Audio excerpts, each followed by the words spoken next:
Hello, aspirants, and welcome back to our channel. Today we'll have the Hindu analysis dated 18 September 2021. So let's start today's discussion.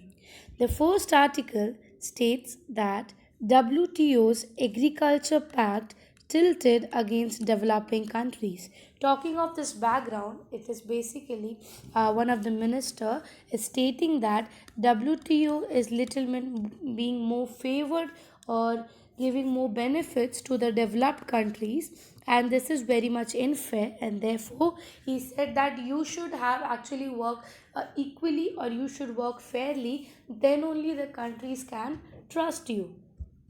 So talking about the article, the agreement on agriculture at WTO is riddled with little or the deep imbalance. Why it is stated as imbalance? Because it favors the developed countries and have tilted the rules against many developing countries, said Commerce and Industry Minister Mr. Piyush Goyal. इनका ये मानना है कि WTO जो है ज़्यादातर जो developed countries हैं, ठीक है, जैसे कि USA हुए, रशिया हुए, इनके तरफ ज़्यादा उनके फेवर में काम करते हैं, हमारे लिए थोड़े से रूल अनफेयर हैं या रूल्स हमारे अगेंस्ट है थोड़ा. You should be fair enough, you should be equal to both the side, developing as well as developed countries. The minister said his historical asymmetries and imbalance must be covered to ensure a rule based fair equitable order. ये कहाँ पे हुआ था? तो recently हमारा जो actual G47 है, जो ग्रुप ऑफ 47 है, उसमें से G33 कंट्रीज़ मिले थे करेंटली, ठीक है, उनका एक डिस्कशंस हुआ था, इंटरवेंशन हुआ था, उधर हमारे मिस्टर पीयूष गोयल ने ये क्वेश्चन उठाया, यही चीज़ बोला. So Mr. Goel said G33 must strive for positive outcomes and the permanent solutions to public stocking for food security purpose, which was the utmost importance for safeguard mechanism. Minister urged that members to work collectively to retain the cohesion of G33 coalitions and strengthen it further by reaching out to the like minded developing countries. The meeting concluded with an adoption of G33 joint ministerial statement, referment or commitment of expedition solutions for the WTO's mandated issues in agriculture. ठीक है, अब prelim point of view से क्या क्या चीज़ important हो जाएगा? तो WTO के बारे में हमारे लिए इंपॉर्टेंट हो जाएगा कि क्या है. दूसरा, जो रीसेंट मीटिंग हुआ, कितने कंट्रीज़ ने मीटिंग किया? G33, ठीक है, क्या इशू निकला? तो pact tilted towards developing country. Concluding क्या हुआ? तो जो इश्यूज़ हैं एग्रीकल्चर पैक को लेके उस पर रेजोल्यूशन लाएंगे, ठीक है. तो अब इसमें से 2-3 चीज़ हमने कर ली. अब हम देखेंगे थोड़ा सा WTO के बारे में. WTO is nothing but world trade organization. So recently हमारा आई थिंक सो फेब में हमारे WTO की प्रेसिडेंसी चेंज हुई है. जो अभी डायरेक्टर जनरल है WTO के, he is Ngozi Okonjo. she is the first woman chief of WTO, ठीक है. She is also the first African to hold the office of WTO. इससे पहले तक सब मेल्स थे, but she is the first one जिन्होंने WTO को officially held किया है as a women. Ngozi Okonjo Iweala, ठीक है. अब हम बात करते हैं वर्ल्ड ट्रेड की. वर्ल्ड ट्रेड ऑर्गेनाइजेशन जो है, it is an global organization, international organization है, जो हर एक कंट्रीज़ के बीच में एक रूल ऑफ ट्रेड मैंडेट होता है, ठीक है. तो अब WTO जो है एक एग्रीमेंट साइन करता है, एक नेगोशिएशन होता है, वो साइन करने के बाद bulk of the world's trading nations are ratified in their parliament कि ये रूल्स या फिर ये जो नेगोशिएशंस है इसको हम परमिट करेंगे कि नहीं करेंगे. WTO's goal is to help the producers of the goods and services to conduct their business in a very efficient manner, ठीक है. So it looks at the several ways. कैसे it happens, the organization responsible for liberalizing the trades. It's forum to negotiate the trade agreement for various government. One of the most important feature is that it is a forum where results come out after several negotiations. Negotiations होते हैं यहाँ पे.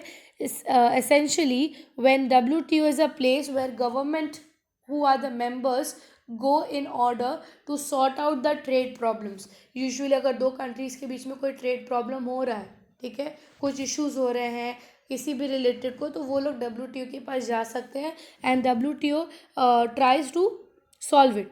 तो सबसे पहले क्या होगा, they will held a talk. ठीक है, प्रॉपर उसके रिलेटेड टॉक करेंगे. टॉक इज देंगे, नेगोशिएशन करेंगे उसके रिलेटेड कि किस वे में वो सॉल्व हो सकता है. ठीक है, उसके बाद negotiation have help to liberalize the trade where countries have face trade barrier. तो WTO की फंक्शनिंग कहीं ना कहीं बहुत अच्छे से चल रही है अभी तक. अब बात करते हैं हिस्ट्री ऑफ WTO कि WTO की हिस्ट्री क्या है, कब से फॉर्म हुई है, थोड़ा सा वो जानना भी ज़रूरी है हमारे लिए. सो WTO जो है इसकी फंक्शनिंग स्टार्ट हुई थी 1 जनवरी 1995 से. बट प्रॉपर ट्रेडिंग जो सिस्टम है, इसकी ट्रेडिंग सिस्टम बहुत पुरानी है क्योंकि 1948 में क्या हुआ था हमारे उस टाइम पर 1948 में एक एग्रीमेंट चलता था वर्ल्ड में which was known as GATT. GATT is general agreement on tariff and trade. ठीक है, तो पहले गैट चल रहा था और गैट के बाद 1995 में इसी को रिप्लेस कर दिया हमारा WTO ने.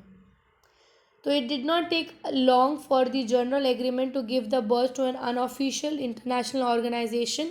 ये क्योंकि ये ऑफिशियली नहीं था, ठीक है, ये एक सिर्फ नेगोशिएशंस के लिए या इसके लिए बनाया गया था. So to make it a proper official way for negotiation for anything हमारा WTO बना था. This was known as Uruguay round as it led to the formation. क्योंकि WTO की एक मीटिंग हो रही थी, ठीक है, 1986 से 1994 तक ऐसे उनकी बहुत सारी मीटिंग्स हुई एंड 1994 में जो लास्ट मीटिंग हुई it gave birth to WTO as an official organization. तो जो गैट का काम था वो WTO आज करता है कि फूड या सर्विसेज के रिलेटेड, ट्रेड के रिलेटेड कुछ इश्यूज़ हैं, intellectual properties, trade creation, design, invention, सबके रिलेटेड का जो काम है अभी WTO करता है. So WTO has 164 members, 23 observer countries. ठीक है, और जो 164th मेंबर बने थे हमारे जो 2016 में बने थे वो थे हमारे अफ़गानिस्तान. अफ़गानिस्तान जो है सबसे रीसेंट मेंबर बने हैं 2016 में which is the 164th member. Additional to it हमारी यूरोपियन यूनियन भी इसके मेंबर है. अब हम बात है फंक्शंस ऑफ WTO के फंक्शंस क्या हैं. So to administrate the trade agreement, to conduct the forums for trade negotiation, then handling the trade dispute, then monitoring the national trades, ठीक है, providing technical assistance, then cooperation between the international organization. ये सब basic functions हैं हमारे WTO के. ठीक है, अब आता है मिनिस्ट्रियल कॉन्फ्रेंस. तो हमारे ऐसे बहुत सारे मिनिस्ट्रियल कॉन्फ्रेंसेस हुए हैं अब तक. जैसे कि सबसे पहला मिनिस्ट्रियल कॉन्फ्रेंस जो था वो सिंगापुर में हुआ था. ठीक है, सबसे पहला सिंगापुर में हुआ, देन स्विट्ज़रलैंड में हुआ, देन USA हुआ, कतर हुआ, मैक्सिको हुआ. जो सबसे लास्ट हुआ था the ministerial conference 12.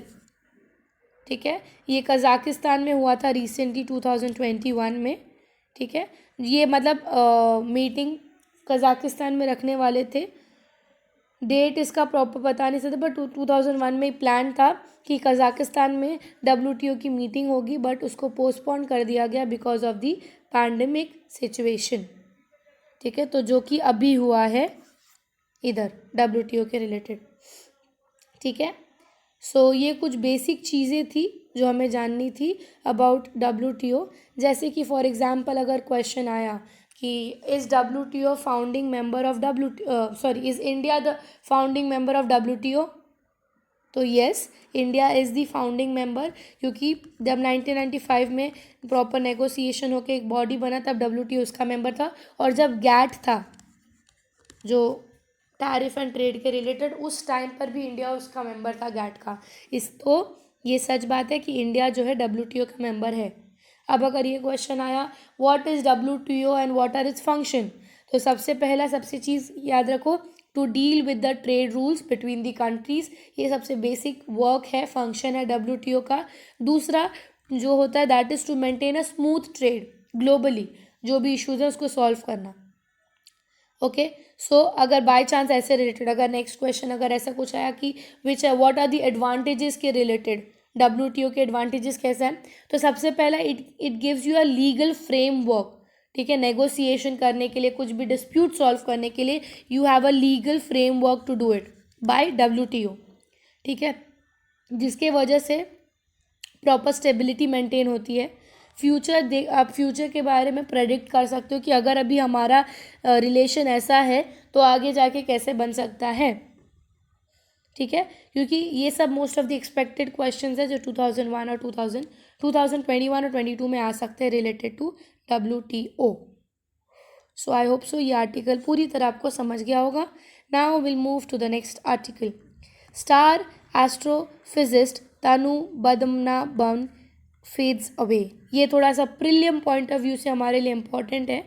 He was one of the we can say the Padmashri holder जो रिसेंटली पुणे में पास्ड आउट हो चुके हैं। तो इनकी वर्क्स थोड़े से जान लेते हैं, इनकी मतलब इन्होंने अपनी लाइफ कैसे बनाई, कहाँ कहाँ काम किया, कौन सी बुक्स इनके फेमस बुक्स हैं, वो सब थोड़ा सा प्रिलियम पॉइंट ऑफ व्यू से हमारे लिए जानना ज़रूरी है, ठीक है। So Tanu Padmanabhav, an eminent theoretical physicist, cosmologist, passed away at the age of 64 near Pune.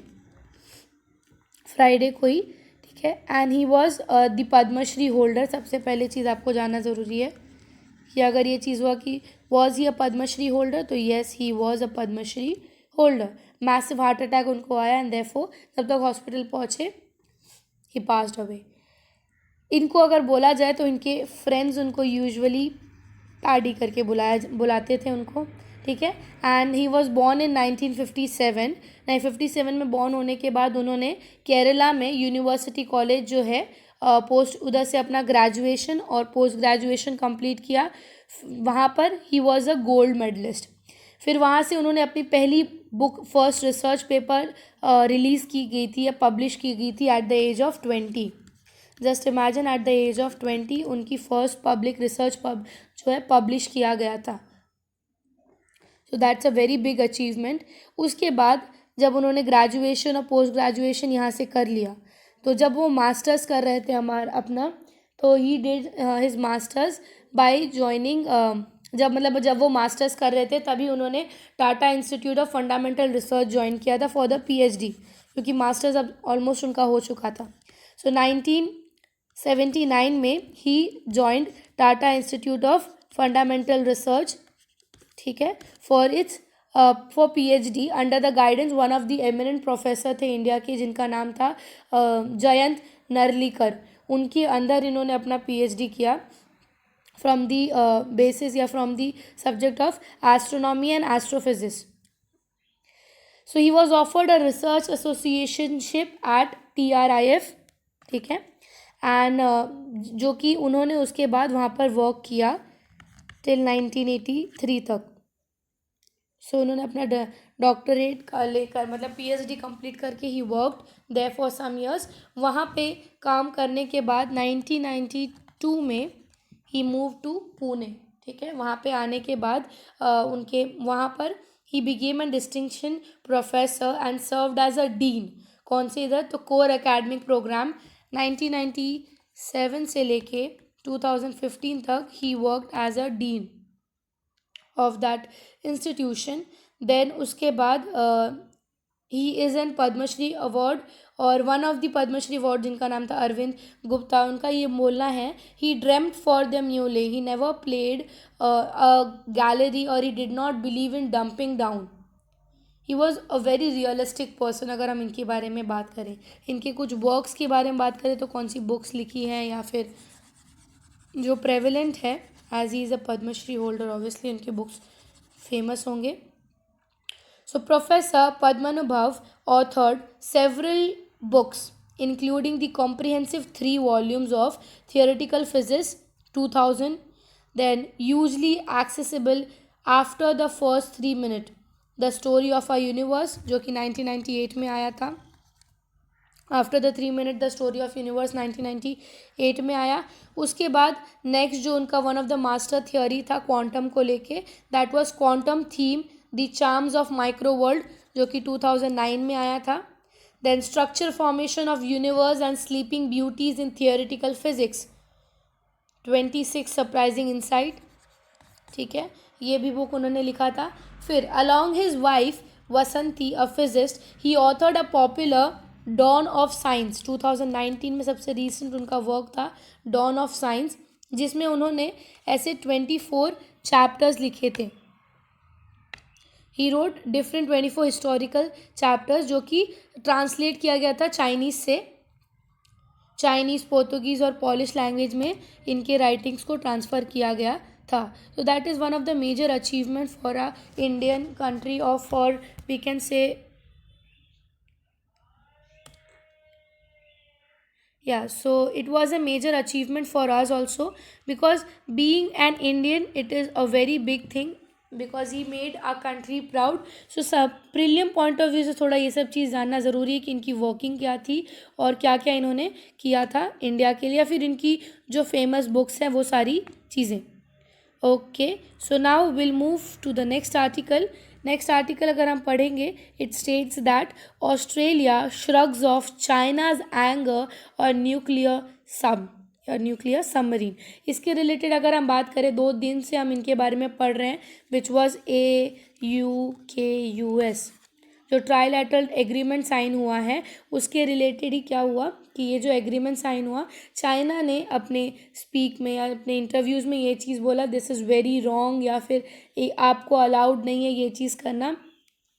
सो उसमें कहीं ना कहीं एक बैकफायर आंसर दिया ऑस्ट्रेलिया ने कि ये मैं अपने हमारे हम बोल सकते हैं कि अगर ये ऑस्ट्रेलिया है, सो ऑस्ट्रेलिया का ये बोलना है कि मैं अपने बाउंड्रीज़ के अंडर या अपने इकोनॉमिक जोन के अंदर कर रहा हूँ, that is my right to protect my country, मेरा भी इंडो पैसिफिक में कोई हक है। So it is I am doing for its my nation और फॉर माई सराउंडिंग, ठीक है। तो उनका एक बैकफायर आंसर आया था। इसमें ये ट्रीटी जो साइन हुई, सबसे ज़्यादा इसमें अगर हम बोल सकते हैं हर्ट हुए हैं, या जब सबसे ज़्यादा तकलीफ़ हुई है वो हुई है फ्रांस को, क्योंकि उनका एग्रीमेंट सीधा ही सीधा कैंसिल कर दिया गया। जो फ्रांस ने बोला था कि उनको प्रॉपर 12 सबमरीन ऐसे बना के देंगे ऑस्ट्रेलिया को, but Australia after signing treaty with US and UK, जिसमें वो लोग ऐसे 8 सबमरीन बनाएंगे with all the new technologies of AI ले लो या फिर क्वांटम, ये सब को लेकर वैसे 8 जो सबमरीन बनाएंगे। तो फ्रांस की जो ये ट्रीटी थी उसको कैंसिल आउट कर दिया ऑस्ट्रेलिया ने। सो सबसे बड़ा प्रॉब्लम यहाँ पे फ्रांस को हुआ है। सो स्पीकिंग अबाउट, थोड़ा सा अप टू डेट हो रखना पड़ेगा about this article. So speaking about this article, Australia on Friday shrugged off China's anger over the decisions to acquire US nuclear power submarines, while vowing to defend the rules of law in airspace and water, where Beijing has stalked constantly claim, जैसे कि south China सी है हमारा, ठीक है। सो south China सी पे जैसे निभा रहा है, कंट्रोल करने की कोशिश कर रहा है चाइना, वैसे स्ट्रिंग्स ऑफ पर्ल हमने देखा है कि स्ट्रिंग्स ऑफ पर्ल के थ्रू पूरा इंडो पैसिफिक कंट्रोल करने की कोशिश कर रहा है। तो उसको एक बैकफायर जवाब दिया ऑस्ट्रेलिया ने। US President Joe Biden announced the new Australian US-Britain Defence Alliance on Wednesday, जो हमारा AUKUS है, ठीक है, about developing a nuclear submarine technology to Australia as well as cyber defense applied by AI and undersea capabilities. Beijing described this new alliance as extremely irresponsible, क्यों China ने ऐसा बोला या बीजिंग ने ऐसा क्यों बोला? क्योंकि उनका ये बोलना है कि आप हमारे टेरिटरी या आप अपने टेरिटरी के बाहर के जगहों पर ये चीज़ करो तो you are very responsible about the things, you should know कि आपकी टेरिटरी क्या है, ठीक है. So, extremely irresponsible threat to the regional stability, questioning Australia's commitment to the nuclear non-proliferation and warning the Western alliances that they have risked. So, US को भी ये चीज़ बोला कि you are risking, मतलब बोलते हैं ना अपने पैर पे कुल्हाड़ी मारना, shoot at your foot. वो चीज़ इन्होंने बोला है कि आप खुद के पैर पे कुल्हाड़ी मार रहे हो ऐसी ट्रीटी साइन करके, बिकॉज ये आपके लिए भी सही नहीं. अगर न्यूक्लियर सबमरीन्स हमने बोली है क्योंकि न्यूक्लियर सबमरीन्स बनाने की बात हो रही है, तो कहीं ना कहीं थोड़ा एक्सप्लोसिव, थोड़ा क्लोरिफिकेशन को रिलेटेड भी होगा. तो उन्होंने बोला, चाइना का ये चीज़ बोलना है कि you are doing it wrong और you are irresponsible. China has its own very substantive programs of nuclear submarine building. Australia के जो पीएम हैं हमारे स्टॉक मॉरिसन, उन्होंने खुद बोला कि आप हमें बोल रहे हो, आपके तो खुद सबमरीन्स बने हुए हैं, न्यूक्लियर सबमरीन्स. उन्होंने एक इंटरव्यू में आर्ग्यू किया कि आपके पास खुद बने तो आप किस हिसाब से हमें बोल रहे हो ये चीज़. They have every right to take decisions in their national interest for their defence agreement and for the course that Australia does. Then in this series of media interview, Australian leader said this government was reacting to the changing dynamics. ठीक है. We are interested in ensuring the international waterway security and international skies, that the rules of law are equally able to all the places. So Australia ने इसको backfire जवाब दिया कि आप हमें किस हिसाब से बोल रहे हो, आपके खुद ये रूल्स हैं एंड वी नो हमारे इंटरनेशनल बाउंड्री के लिए क्या चीज़ सही है, क्या चीज़ गलत है, तो it's better we do it for our self. यहाँ पे एक पार्ट आपको दिखेगा, that is stab in the back. Stab in the back जो है वो फ्रांस को लेके बोला जा रहा है, जैसे वो agreement stab out cut out कर दिया है. सो फ्रांस को लेके ये चीज़ बोला जा रहा है, it is very wrong for them. एक पीठ पे खंजर भोंकने की बात की जा रही है because of the cancel of that treaty. So ये आर्टिकल में ये चीज़ थोड़ी सी इम्पोर्टेंट थी to keep us up to date कि क्या क्या चल रहा है. Now we move to the next article. The next article states Jaishankar calls for early resolution of LAC issues. So recently हमने लास्ट वीडियो में इस चीज़ के बारे में बात की थी. क्या बात की थी? तो हमारे 2 मीटिंग्स हुए थे, 9 सितंबर और 16 सितंबर. 9 सितंबर जो हुआ था वो ब्रिक्स का हुआ था, जिसमें PM नरेंद्र मोदी ने इनडायरेक्टली इनको बोला about the origin of Covid virus जो हमने किया था. सो ये जो रीसेंट मीटिंग हुई थी 16 को, ये मीटिंग में इन दोनों like India foreign minister and the counterpart of China Wang Yi, उन दोनों ने ये चीज़ बोला कि will try to resolve it, ताकि हमारे आगे LAC को रिलेटेड कोई इशू ना हो, क्योंकि कुछ 18 महीनों से ये चीज़ देखा जा रहा है कि LAC पे जो इश्यूज़ है उसको अब तक सॉल्व नहीं कर पाए वो लोग. सो उसके रिलेटेड ये आर्टिकल आया है. आर्टिकल से हम आर्टिकल पढ़ते पढ़ते जानते हैं क्या क्या चीज़ें हैं. So China must not view India through the lens of its tie with the other countries. India का ये बोलना है कि आपकी दूसरे कंट्रीज़ के साथ जैसे रिलेशन है वैसा उस पर्सपेक्टिव से हमें मत देखिए, हमारे रिलेशन को मत देखिए. ये रिसेंटली उन्होंने बोला जब 16 सितंबर को SCO की मीटिंग हुई थी. Both discussed the ongoing impasses of LAC in Ladakh which they had left the relation at low ebbs, जिसको अभी तक सॉल्व नहीं किया है.